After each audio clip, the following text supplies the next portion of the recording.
Welcome to Ref the District. Greetings and salutations. I'm Nathan Perry. With me, my co-host and friend, it's the Stoner. What's happening, Nathan? How you doing this morning? I'm doing pretty good. So this is our inaugural episode, round one, episode one. Why are we here? Well, I have a little bit of a story behind that, and may or may not remember this. So, Nathan, you and I have known each other for 10 A plus decade, years. yeah, at least. Yeah. And we were together, working together in Europe. And at that time, you may not remember this, but I do. And the year was 2010, and it was my last year in Europe. And we working together. We found out that we were both Washington football team fans. And so, we had a lot of good debate back and forth. And I remember you telling me that year, because of course we were looking for a quarterback, which we do every offseason. And you said, there's this kid at Baylor. Okay. He's just a sophomore. He's a redshirt sophomore. So he's a third year guy. And his name's Robert Griffin III. And you said this guy would be great for Washington. And I was like, oh, whatever. Maybe he'll be great. Maybe maybe the Washington will get him. Who knows? And then, of course, that comes to fruition. Fast forward a couple years later, and I don't even know where you were at this point, but I was in the States, in Virginia at the time, or actually I was up here in Maryland now, and I had to go to a bar to watch Washington play, because being in Baltimore, when Washington and Baltimore play at the same time, I don't get Washington, so I got to go find them somewhere. I got to figure out how to watch them. And there was a Redskins bar. There is a Redskins bar in Baltimore. And as a side note, when I say Redskins, I'm referring to them when they were the Redskins. It's not a political statement. That's just what I'm going to call them. Historical fact. When I talk about them in the past. Yeah, it's a hard habit to get out of or get into is to just call them Washington. Yeah, absolutely. So I was at this bar, and I don't remember if it was 2012, during the time when Robert got hurt originally, or if this was 2013 when he was still kind of hurt. But Kirk Cousins was playing, and I remember texting you, and I said, I think we might have a quarterback controversy. And you said, no chance. RG3 was the guy, is the guy, and will always be the guy. I don't know if I would have said always will be.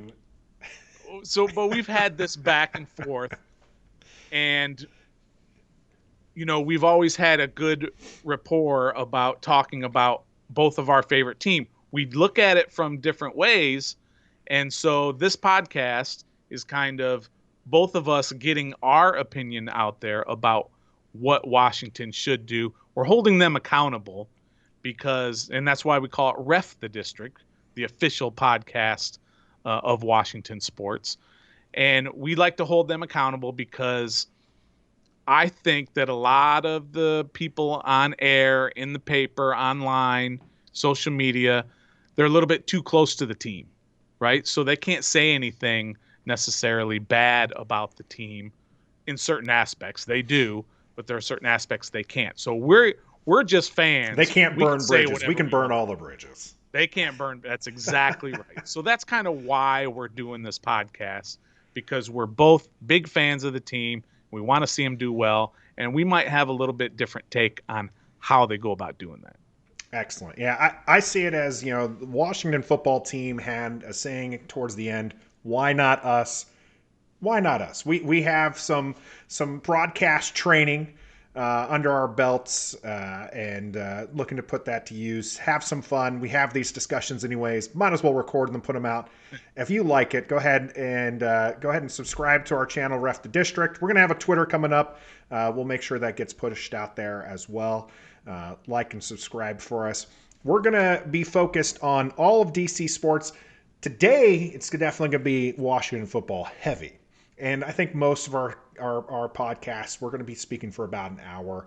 They will probably lend themselves to a lot more football discussion, but we are going to make sure that we um, do, go ahead and, talk about some of the stuff you'll see from the Caps, the Wiz, and the Nats.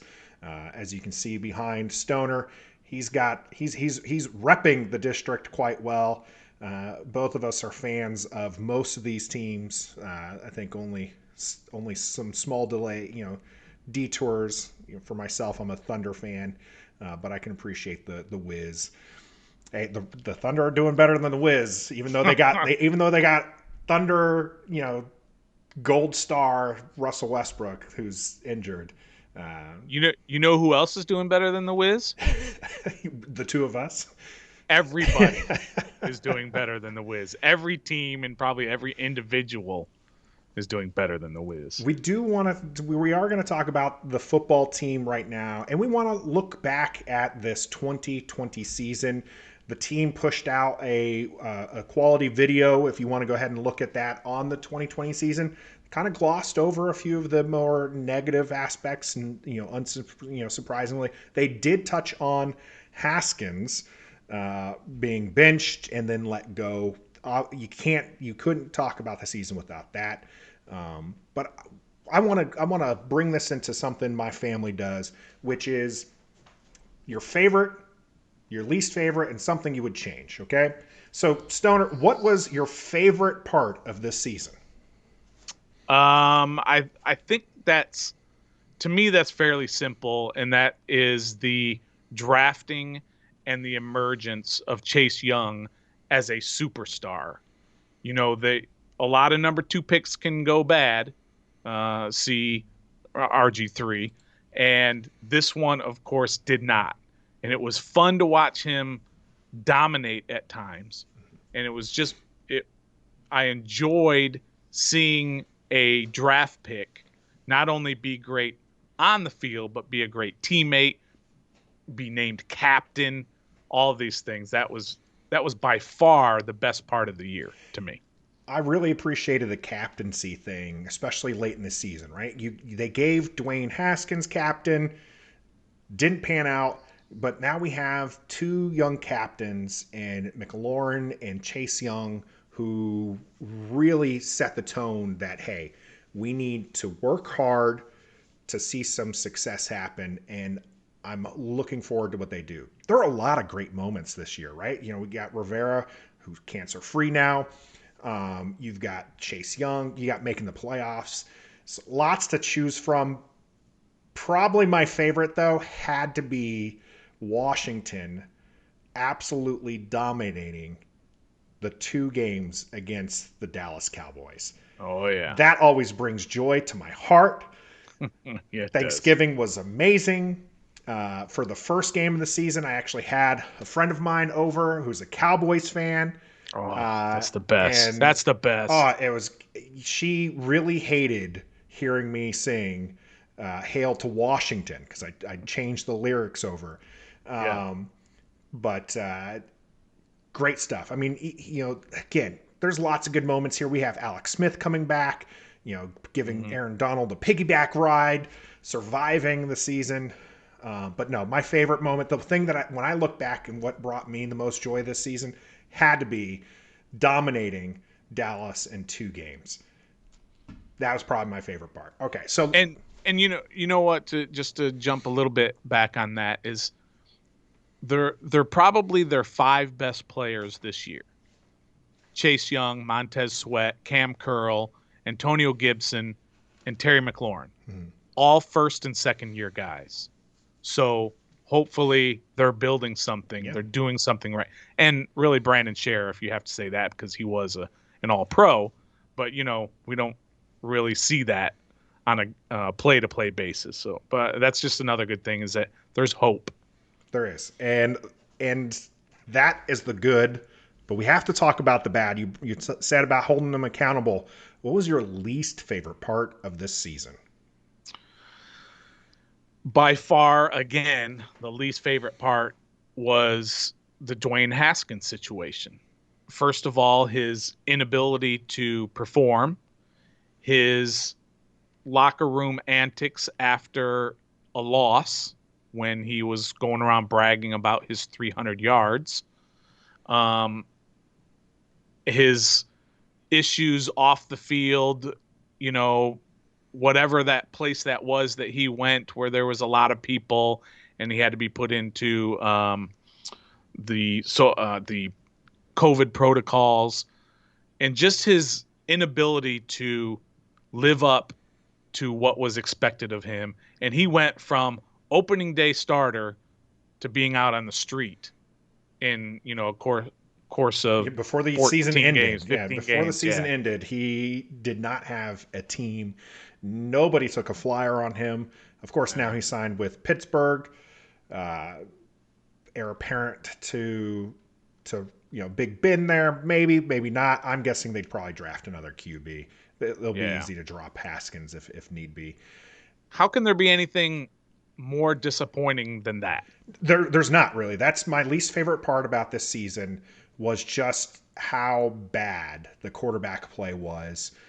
Even outside of Haskins, it just wasn't good. It wasn't like when the most exciting QB play you have is from a guy you picked up off the streets who's literally taking high math college classes and has to write his professors and be like, hey, can I get an extension on this?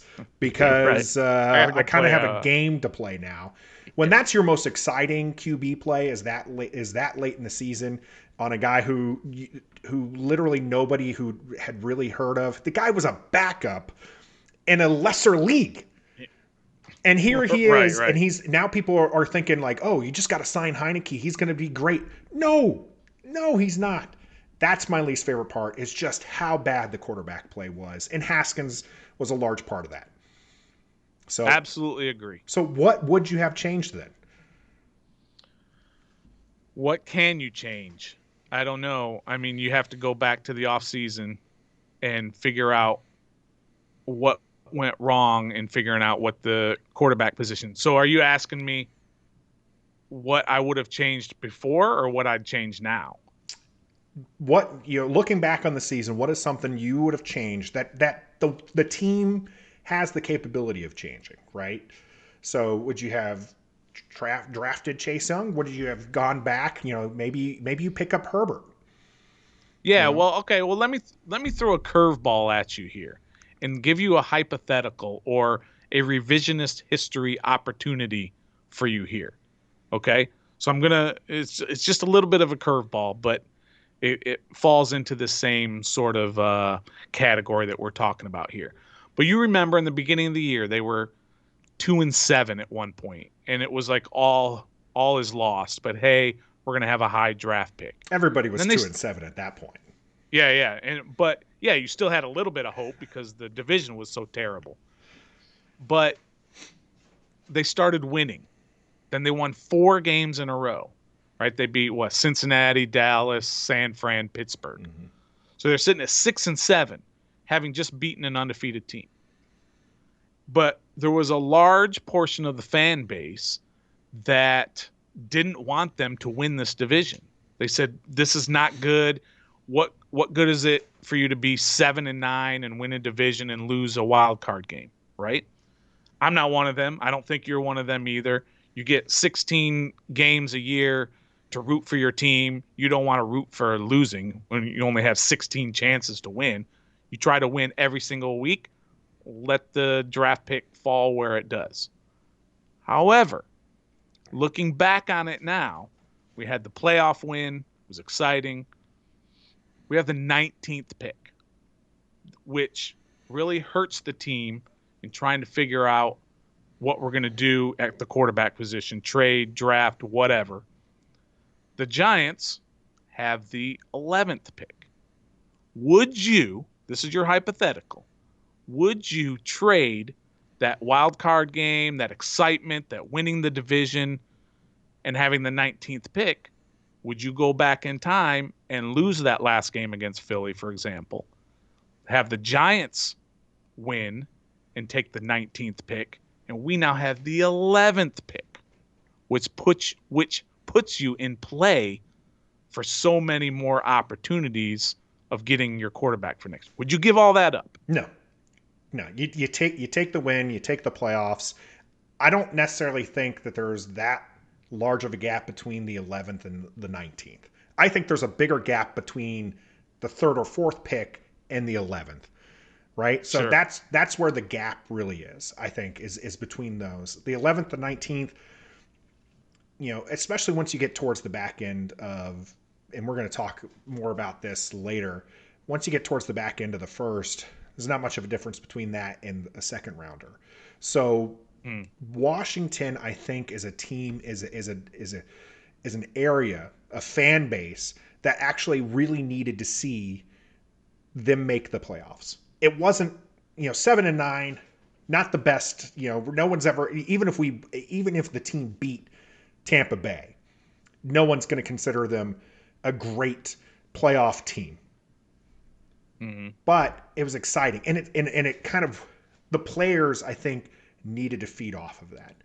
You have a lot of blue chip players. We mentioned that with our captains, with McLaurin and Chase Young, who is an absolute stud and is going to be a dominant defensive end for a long time to come, as long as he stays healthy. They needed that experience. So next year, coming back, they keep fighting, they get to the playoffs, and now they're young, but they have that playoff experience. And so we don't, assuming that they improve at the quarterback position, of course. I don't know how you get worse. I Well, honestly true. don't understand how you But get you can worse. stay the same. And that's what I would change, right? Is looking back at the season, I agree with Coach Rivera. Why did you not have a quarterback's competition? You said in the beginning, when you took over the coaching reins, no position's going to be given. Everyone's going to have to fight for it. But then at the end of the season, I wish I would have had a quarterback competition. Yes. Yeah. Why not?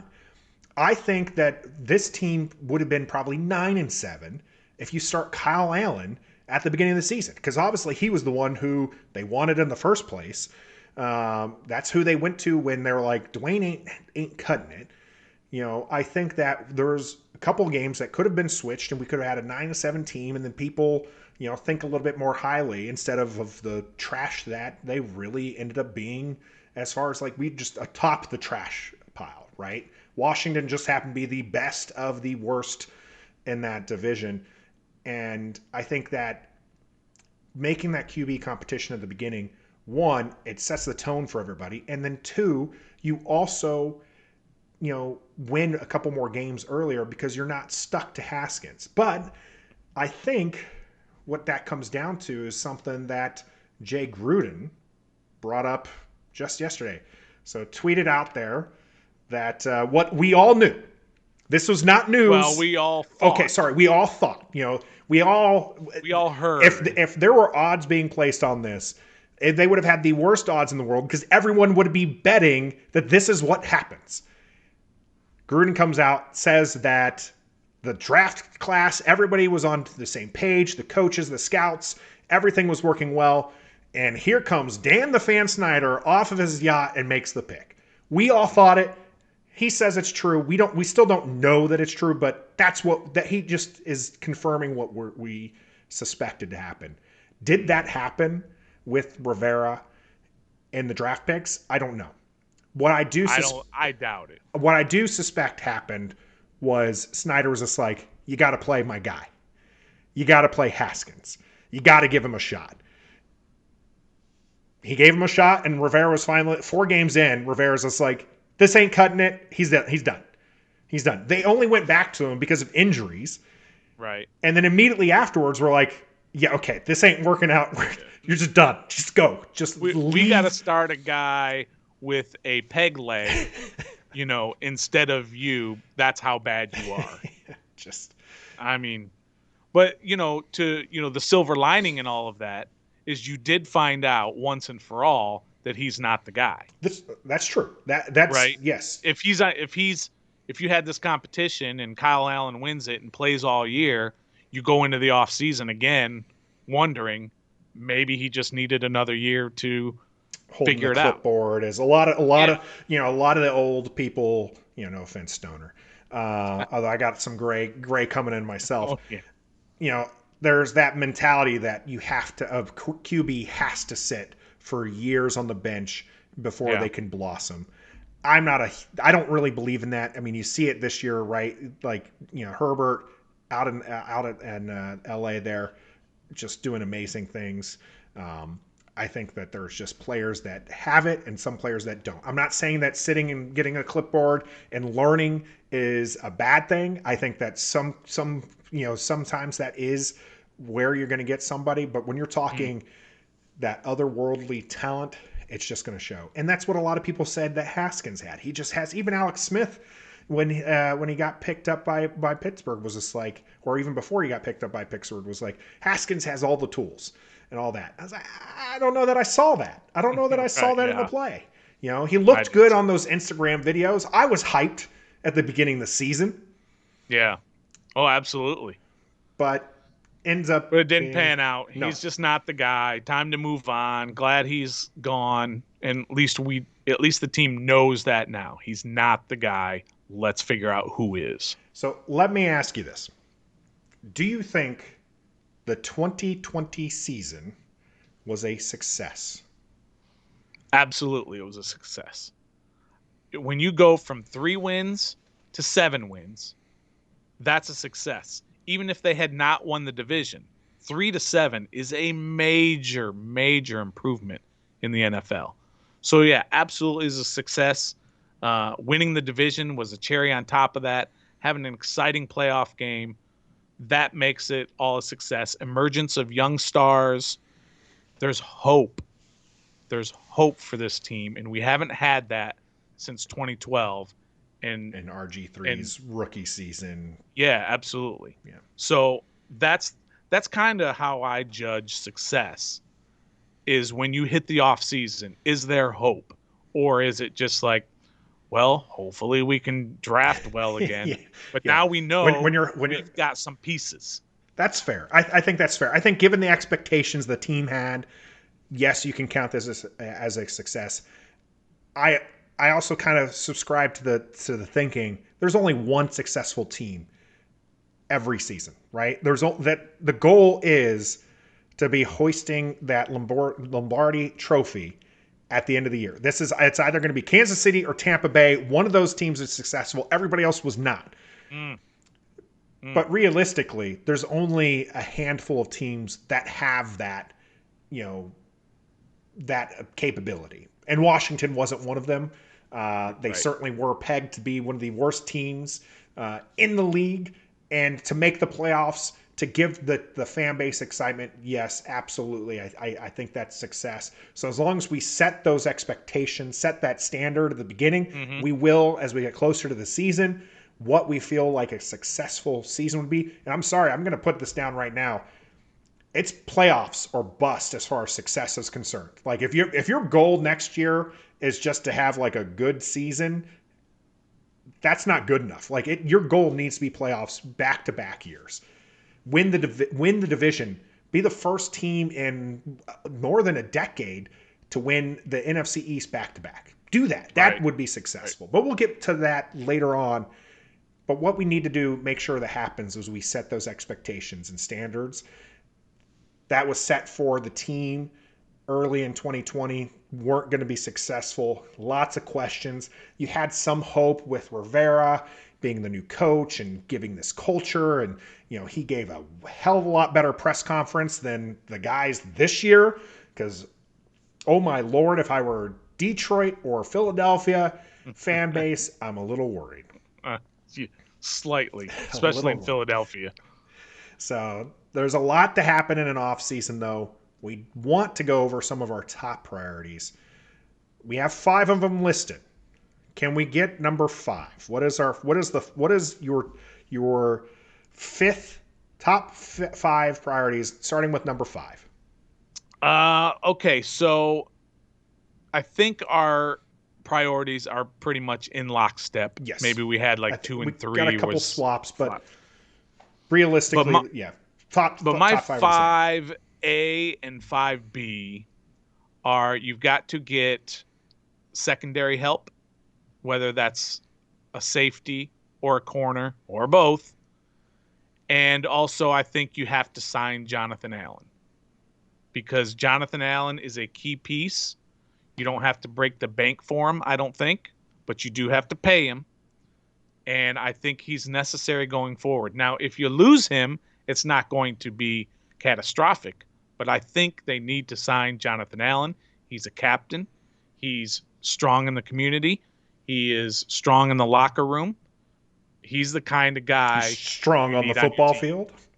He's excellent on the field, which, yeah, that was kind of a given. But, yeah, so I think you have to sign Jonathan Allen. I think that's fair. And if you're out on Twitter, Mark Bullock has some breakdowns and talks about it. Give him a follow. He breaks it down, and he says that John Allen is actually the best defensive lineman we had this year. A lot of talk on Young and the things that he did. You got Sweat, who had a lot of high impact plays. You had a lot of people who love Daron Payne, but out of that, John Allen apparently was the one who, when you look at the film breakdown, John Allen was the one who was actually the best defensive lineman Washington had.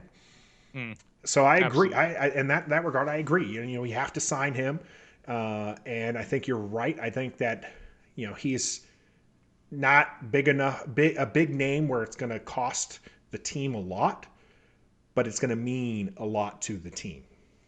And you got to do it this offseason because he's going into his option year. Yeah. Rather than waiting till he's unrestricted and then you just lose him, or you have to franchise him and you tie up top 5 defensive lineman money, which is going to be a huge amount. Maybe you can get him a little bit less. Maybe you can give him an Ioannidis deal. When we signed Ioannidis, and that was a very team-friendly deal, but it was still a good chunk of money for a defensive lineman. Yep. So, all right. So that's 5A, 5B. What do you got for number 4? You tell me, what do you have for number 4? We had the same, though, right? What was your number 4? We were pretty close in that regard. I have linebacker help as what it is, right? So you talked about, the cornerbacks and safeties. Collins is coming back, but do we really need him? Cam Curl played really well. Both of them play really that strong safety role. We need that free safety. Help is what we're looking for. Neither one can do that. But what we need help with is our linebacker play. It was just not good enough. The defensive line did a great job, but then once you get by them, you could run for days because the team just wasn't there on the linebacker front. I think that the inside needs to be fixed. I think we need somebody. Maybe you move Landon Collins up. He's not gonna do that. He's a little smaller. He plays in the box anyways. Yeah, but we need better linebacker help. There is a kid out of Army. Okay, his name's John Radigan, who is the exact same size as Cole Holcomb, which is like 6'1", 240-ish, somewhere around there. Playmaking stud. Doesn't have the outright speed, but I think something like that in the mid rounds would be great. If you had a Cole Holcomb and another Cole Holcomb, I think you'd be doing well. So you're not a Cole Holcomb guy? I think that he's okay. I think that he's probably better long term than Bostic, who's a little bit older. But realistically, like Cole Holcomb to me is not the answer. If he was the answer, he would have played more this season, and he would have played better when he was in. But to me, he's part of the reason why we need linebacker help. Okay, fair. I disagree. I think he's a starter. I think he's a valuable player, and you just need another one of him. But, we're not experts on linebacker play. That's for sure. We're not experts on much of anything. No, we're not. But we're here to talk about what we feel. And honestly, when it comes to Cole Holcomb, I put him on the same level as Logan Thomas. And I know this is where that a lot of people will That's a disagree with pretty good me. level. That's a pretty good It's level. not though. This is like linebacker 2, tight end 2. Logan Thomas had a great season, Hmm. but I'll tell you, like anybody who talked with me throughout the season, I called Logan Thomas early on, and I ate a little bit of crow because he did a little bit better than this. But I said he's decidedly mediocre, Mm. and That's fair. I think that's where both of those players reside. I think that they're good, and they were Cole Holcomb's a good player. We we drafted him, the team drafted him. He's solid. Logan Thomas, excellent pickup in free agency, gave us some solid tight end play. But realistically, when I'm looking at my list here, my next step is that we need to find some playmakers on offense. Logan Mm. Thomas is not a playmaker. He is a Right. quality tight end that a bunch of teams will be happy with that level of production. But people are putting him in the same category as a tight end one as the Kelseys and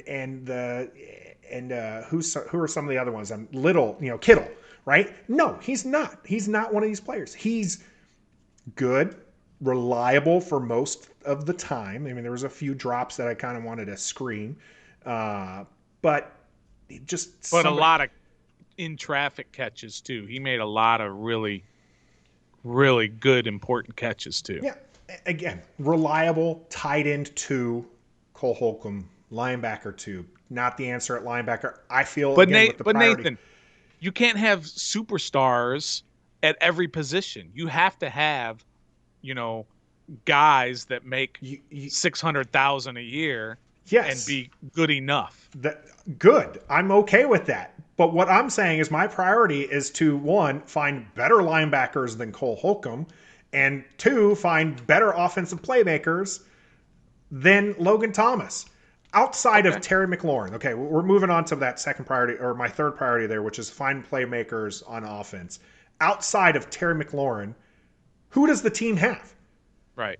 Gibson. Nobody. You have Well, yeah, yeah, yeah. that's it, right? But Those in the wide two receiver out of the wide room, receivers, you don't have anybody. People could double, triple. They could just put the whole defense out on Terry McLaurin and Gibson. McKissick, I'll give him give him some praise there. He did pretty well for the team in his spot role. hmm, But outside of that, you don't have to really worry about anybody. Even Logan Thomas, you're not like, yeah, we gotta make sure this guy doesn't get his. No, you're gonna right. defenses, and this is what I'm saying, decidedly mediocre. Defenses are okay with Logan Thomas catching the ball. Yeah. Throw it to him Get all day. They don't getting 8 care. catches for 74 Yeah, yards. Cool. they're No fine with problem. that. No. He's not gonna beat us deep, and he's not gonna just outplay us to the point where why didn't we cover him? That's not the case. Name the receivers that Washington trotted out this year. All Don't right, so look it you got up. Just go Cam for it. Stim. I think I got them all on top of my head. I know because all of them are what I call, or what a lot of people call, Jags. Just another guy. Yeah. Okay, that's all they are. Cam Sims, Steven Sims Jr., Dontrell Inman, Isaiah Wright, Robert Foster. Am I missing anybody? Rubik's Cube, Golden. Yeah, Antonio Gandy Golden, Yeah. who I think had one catch or He whatever had as a that one rookie. good end around Yeah, for like 16 and yards. and that's it. And you can take all those Jeff Badet, guys. the Oh speedster yeah, who Jeff Badet. never like Come the on. only highlight I've seen of him is when he's running up to like congratulate somebody else for a big play. Right, right. Or the one time they had this deep throw, and for whatever reason he had at least two guys at him. He might have had three, and it had no chance. And he didn't separate, by the way, No, on that play. He was despite completely having covered. just ungodly speed. Yeah, so you can take all those guys, gather them up, crunch them up, throw them away. We don't. None of them are good enough to be on this team in a primary role. So I'm fine completely getting rid of all of them except McLaurin and rebuilding that, maybe through the draft. If they don't do anything at quarterback position, I have no problem at 19 taking a receiver who's going to be there and the last mock I saw was Kadarius Toney out of Florida. Now he's Tyreek Hill, light. So he's like the same size. He's small, quick.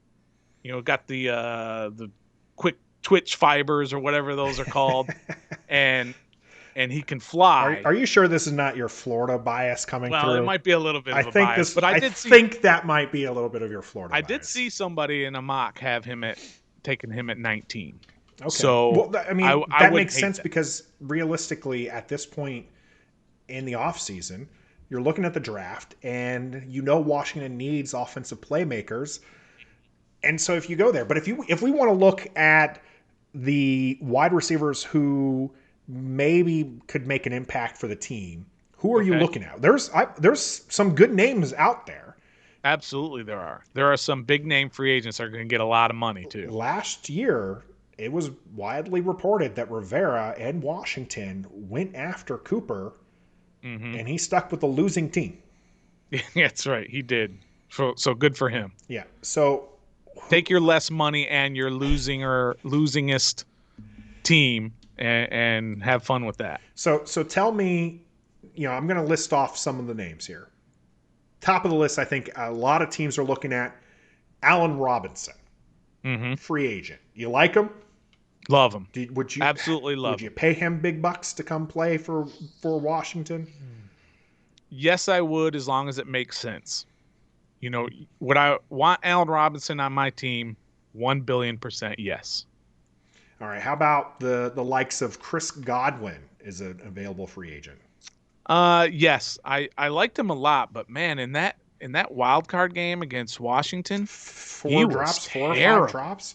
And he continued it in the playoffs. The rest of the playoffs, Yeah, absolutely. he has some amazing catches, and then he just drops the ball. And he the normally, announcers, I think that going into that playoff game, I think he only had maybe 4 or 5 drops the entire season. yeah, And all the games that he played, and then all of a sudden he just has the dropsies. Can he get rid of that? Moving on. Now to he another did team? miss. He missed a couple of games because he had a broken. Yeah, he didn't play finger. the full 16. So maybe that was part of why he wasn't catching it, because he had some issues with his hand. I think in the game against Washington is because some of those he was just so wide open he couldn't believe it. He was already Right. running down the field, forgot the football. So I'm not sure about Godwin, but if they signed him, I'd be very happy about it.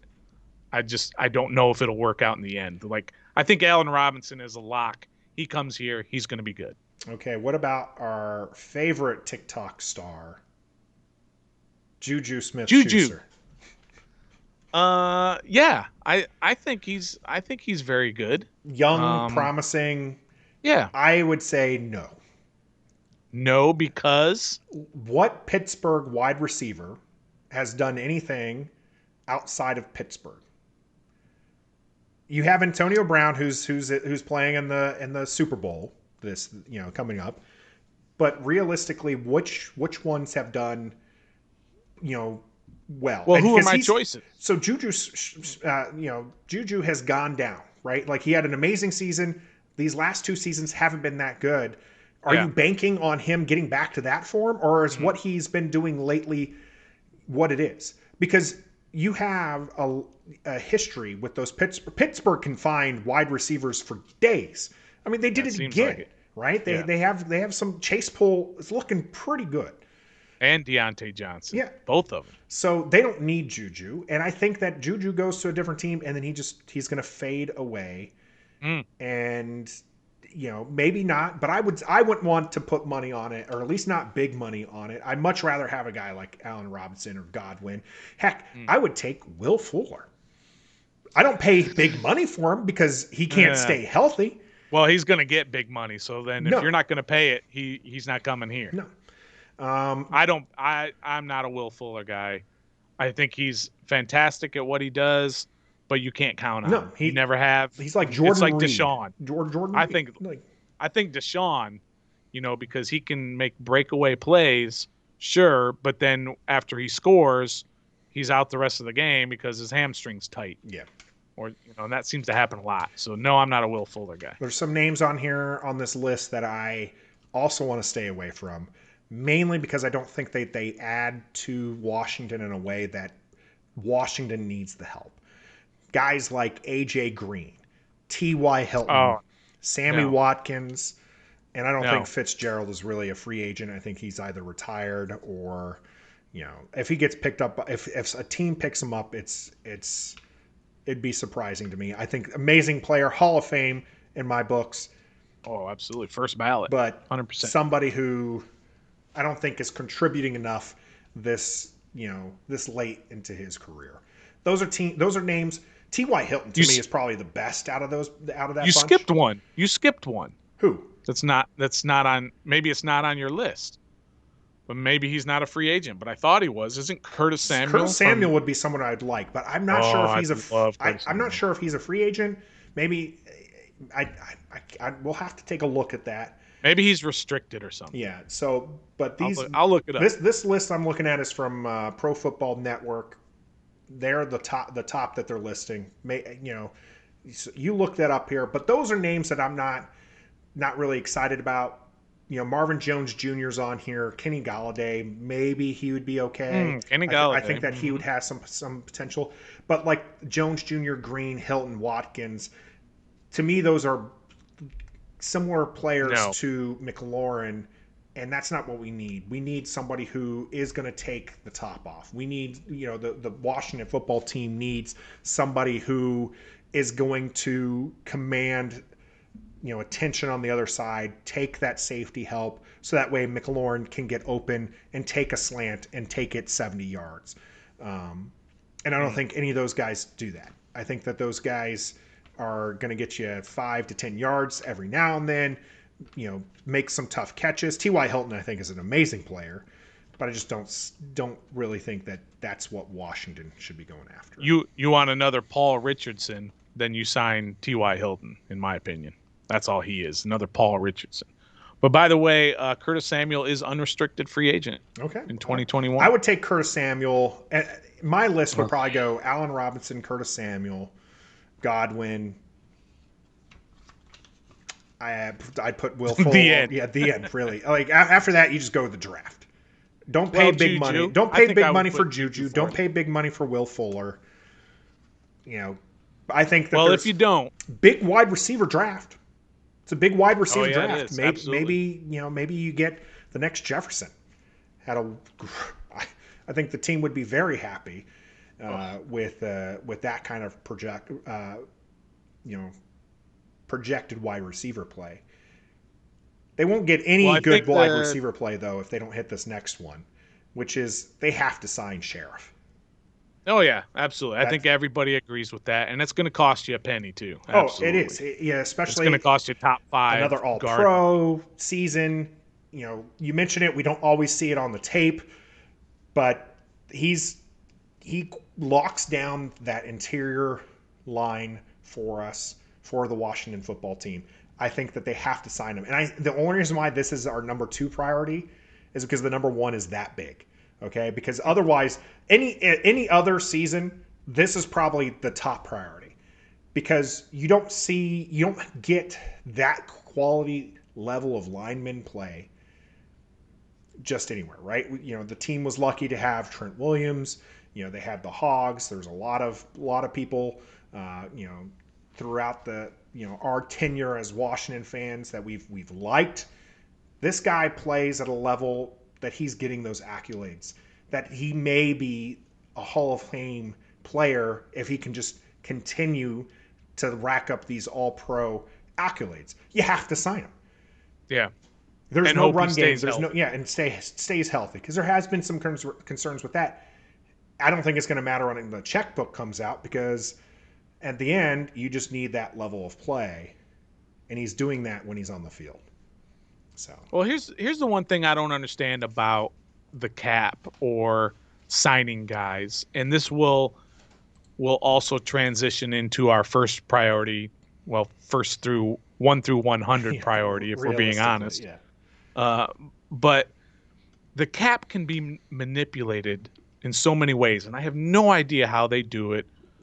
But last year, if you remember, Kansas City, before the season started, was literally, and I'm making up numbers, but just to kind of make a point. I don't know the exact number.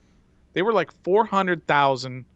It might not even been that high, like $40,000 under the cap before the season.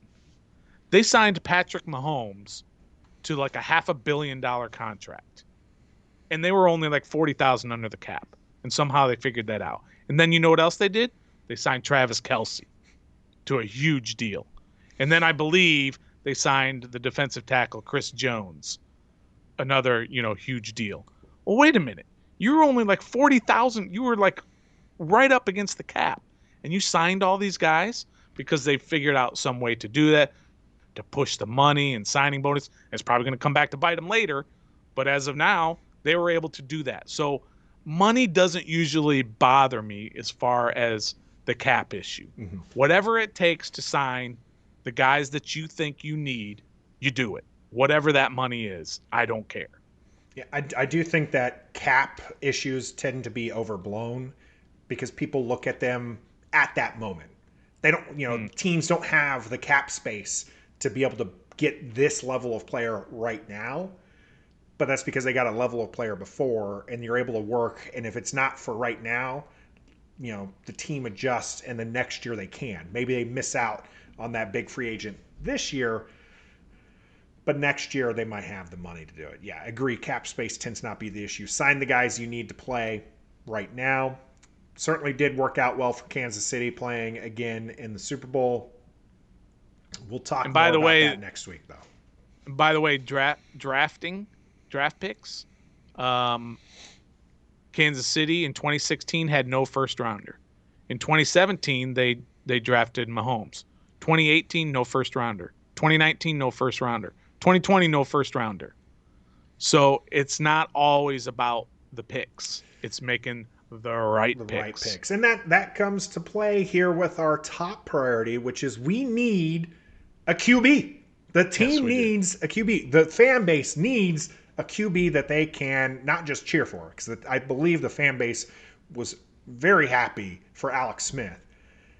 But Washington cannot go into the next season with Alex Smith, Kyle Allen, who is actually a free agent, and Heineke, who also isn't actually on the team. You can't, that's not the answer at QB.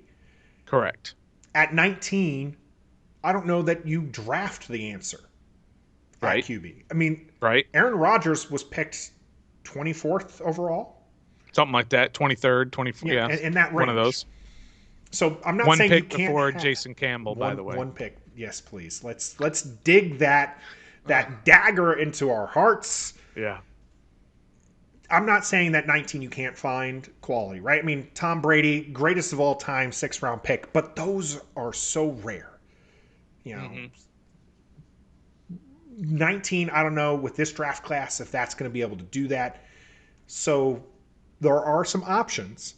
Now, one of those options was taken off the list just last night. One of the big things we wanted to talk about coming in was what would we give up for Stafford? What was in Washington's wheelhouse to be able to give up? Apparently it was not enough.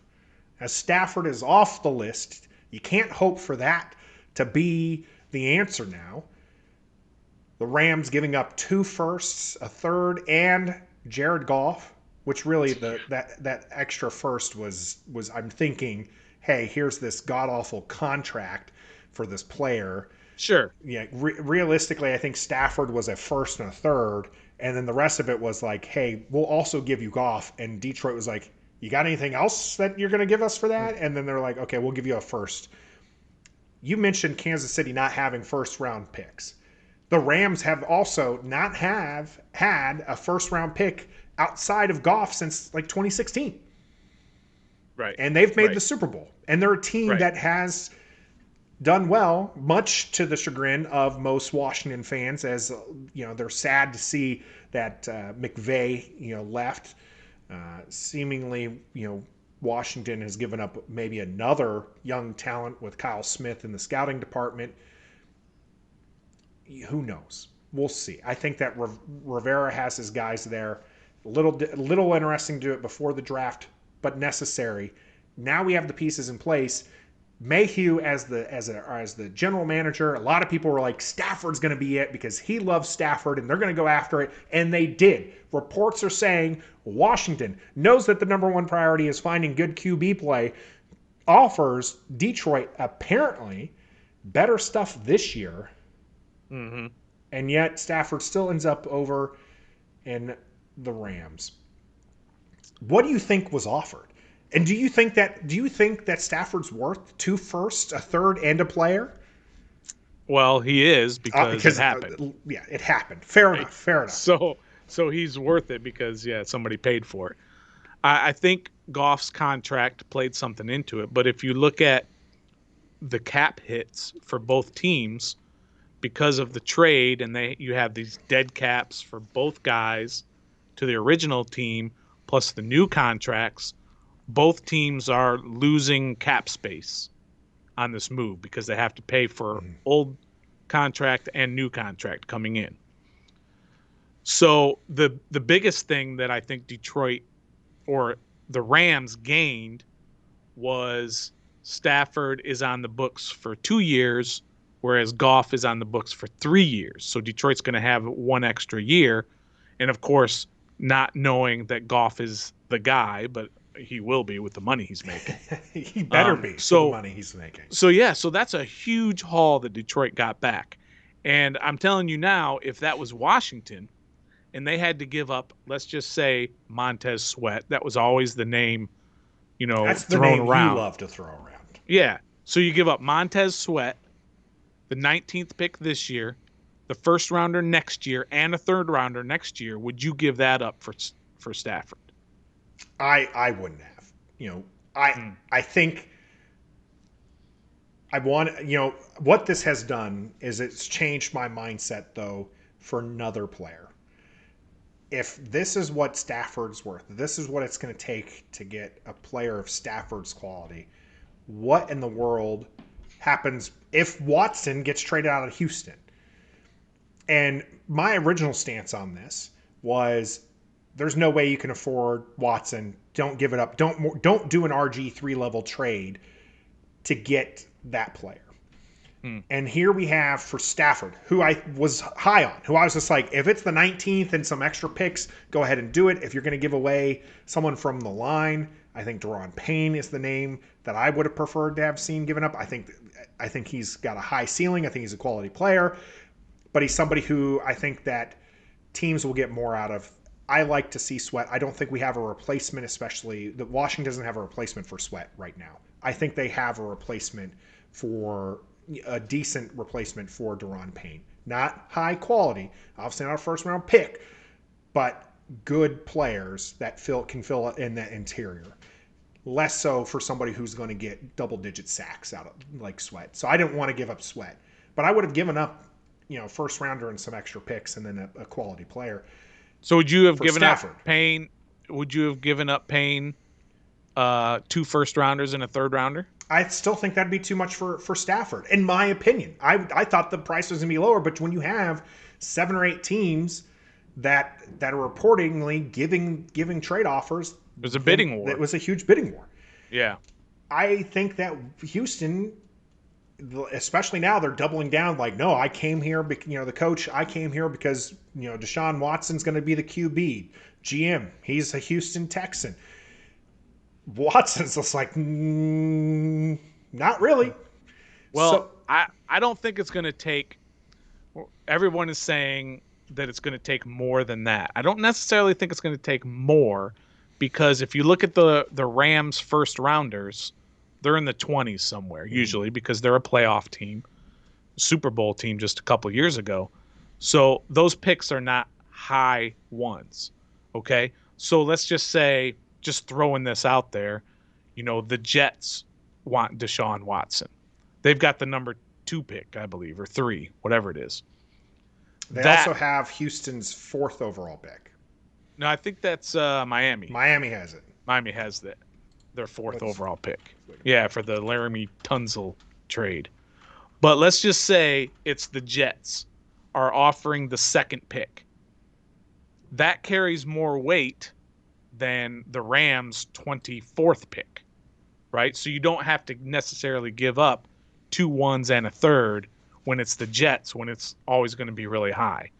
So teams like that who are in this bidding war for Deshaun, they don't have to give up as many first rounders because the picks are that much higher.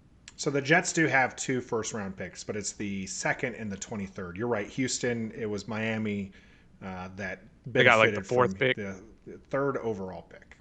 third overall. And then they've also got, like 17 or They're a little bit higher. somewhere around there. They're 18th. They're right before Yeah. Washington. So they got some nice capital, draft capital, if you will.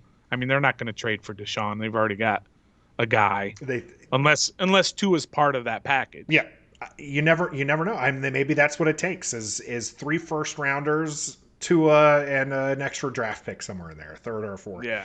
When you trade for a player of this caliber, what you're hoping is that these are going to be late first round picks, that you are either going to the Super Bowl or you're a playoff team. And the difference, we talked about this before, right? The difference between, the 11th pick and the 19th pick isn't that big. It's a bigger gap from the top 5 to that 11th pick. The gap between your playoff pick and your top of the round seconds, or even the middle of the pack seconds, not a huge gap. So sometimes it's worth it to jump back in. Montez Sweat was somewhere where Washington jumped back in. I think that was quality pickup to come back into the first to take. But realistically, I think you're going to see some high quality second rounders who there's only so many first round picks. So somebody's going to fall the second round. And I think that when you're looking at the 20th through the 45th pick, those are all just who your team wants at the moment. So when you're trading this much draft capital, and again, I think Watson is a pipe dream, but seeing what Stafford commanded, if that's the case, then Washington, I'm okay if Washington right now would offer 3 firsts, a third, and Deron Payne for Watson. I don't think that's what would take it. I think it would still take more. But if that's the deal, originally, again, I thought don't give up an RG3 level of trade. That's too much. But this Watson is of a caliber that Washington would be picking, more than likely picking, in the late 20s.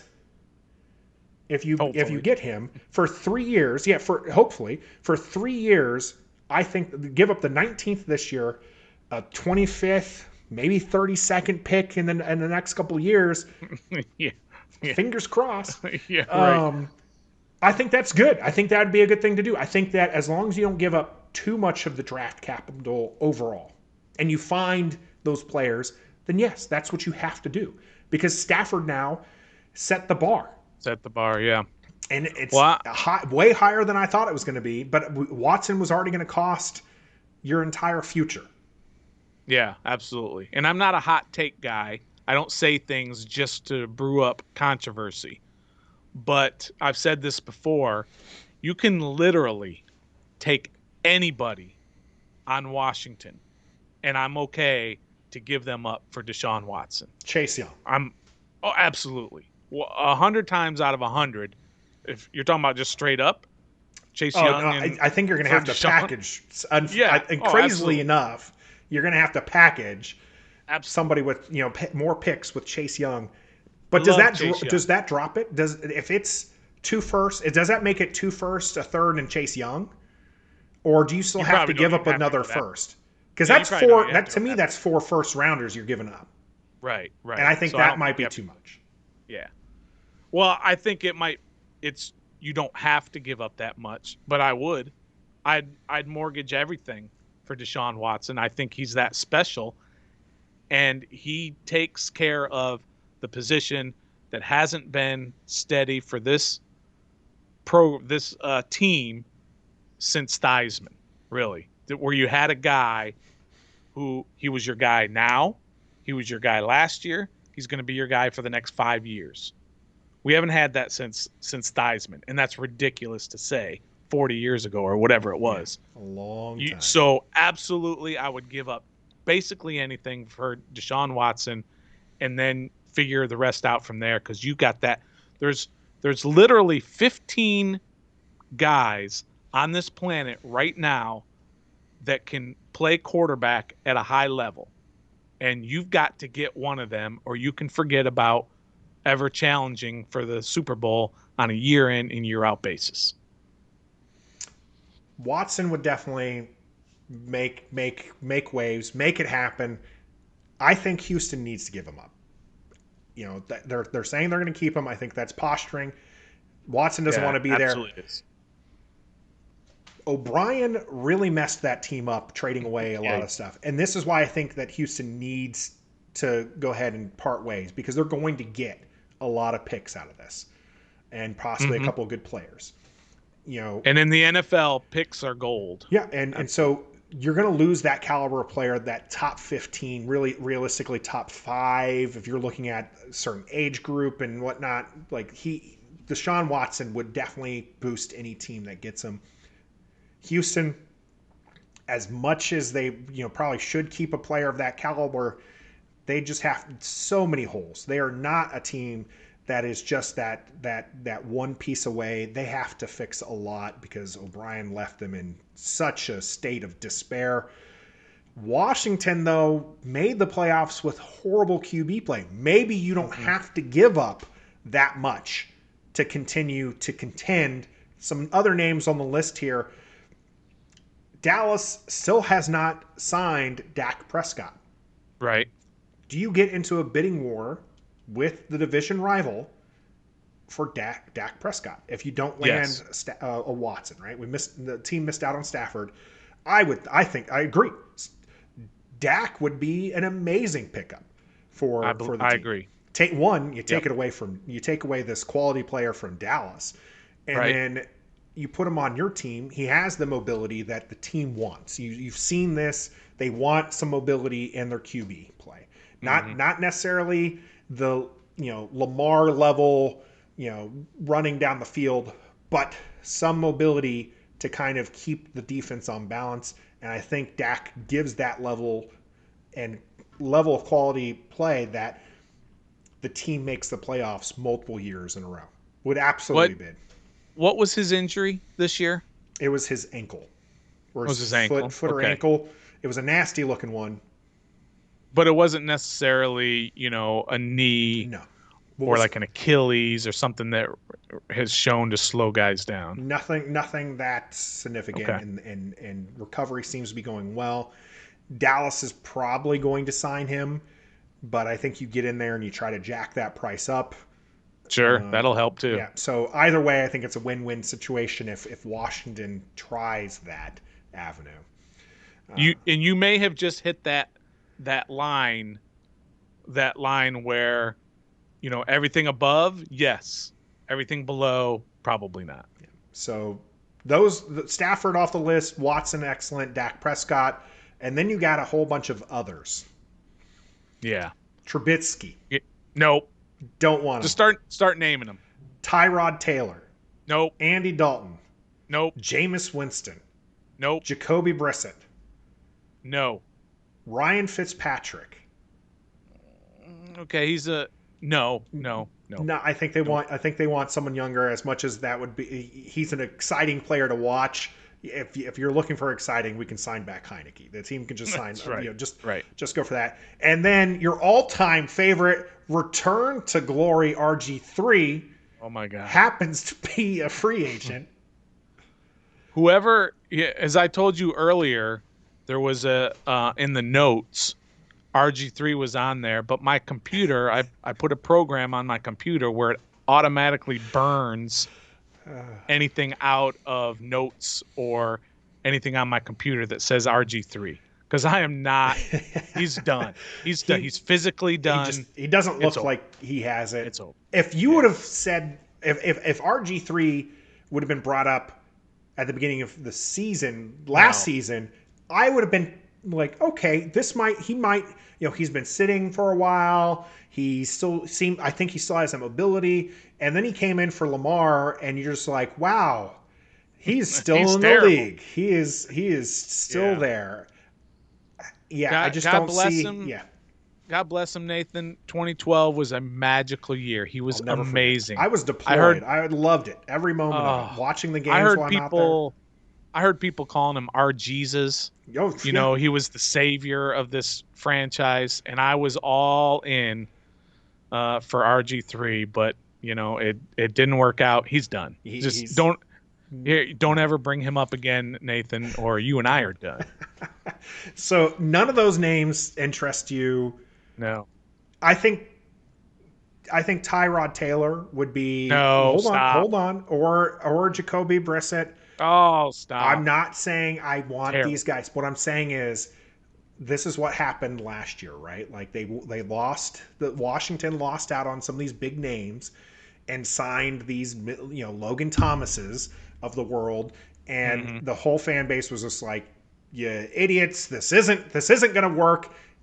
And then they produced somewhat decent play, and I think if really what Washington needs is consistent QB play, Hmm. then signing somebody those levels maybe works. Maybe you resign a restricted free agent Kyle Allen. Don't think that's the answer because he No, he's certainly not the didn't answer. look good in Carolina, and I wasn't really impressed with him playing for Washington. Yeah. The team was losing. 1-4, they go, or 1-3, they go to him, to Kyle Allen, because hey, we might actually be able to win this division, and then proceed to lose three straight. Right, So it's right. just like, But no. they were a little bit more entertaining with him in there. I mean, Haskins was just it was just so bad. With him in there, he had his legs I'm and he can move around, I'm hoping year two but he's not of the guy. the Scott Turner offense is more exciting. I hope it's more like that playoff game where there was excitement than Yeah. what I saw throughout the year. And maybe the QB play was just so bad that it limited the capabilities of Scott Turner.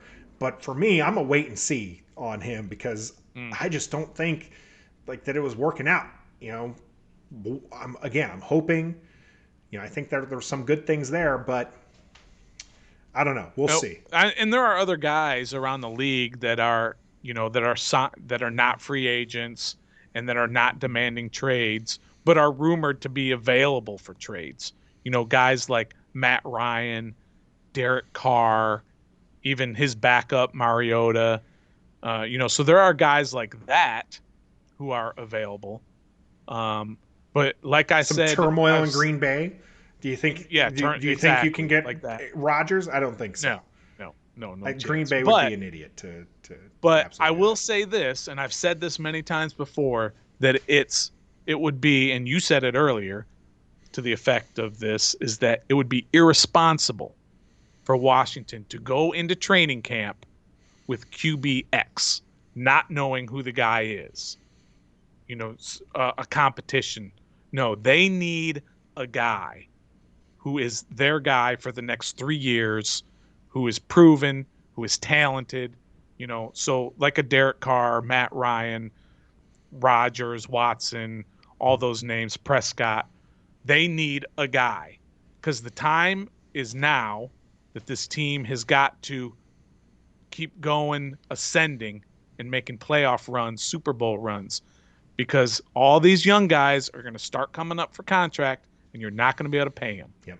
There's So definitely a there's window a that win. There's a appears to be window. open right now with as well as the defense played. I think the defense is not as good as the numbers. I think that you're going to see some regression next year, but I still Mhm. think that they're a defense that can help win games. Yeah. But the team needs the offense to catch up. You, Let's outscore somebody for once that instead would of be just great. getting by them because of a strong defensive Yeah. performance and just good You enough mentioned the offense. 49ers game, part of the 4-game win streak. Literally no help from Nothing. the offense.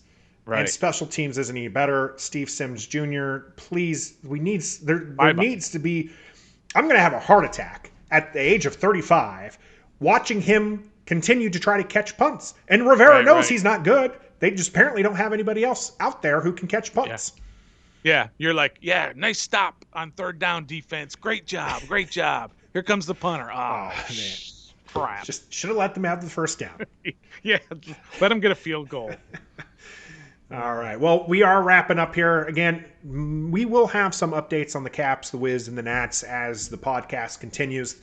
This time we were talking heavily about our Washington football team here on Ref the District, inaugural episode 1. Thank you, Stoner, for everything. If you like what you hear, go ahead and give us a follow out on or not on Facebook, but rather YouTube. We'll have Twitter up later. We'll make sure to put that out there as well. I'm Nathan Perry. He's the Stoner, and this is Ref the District.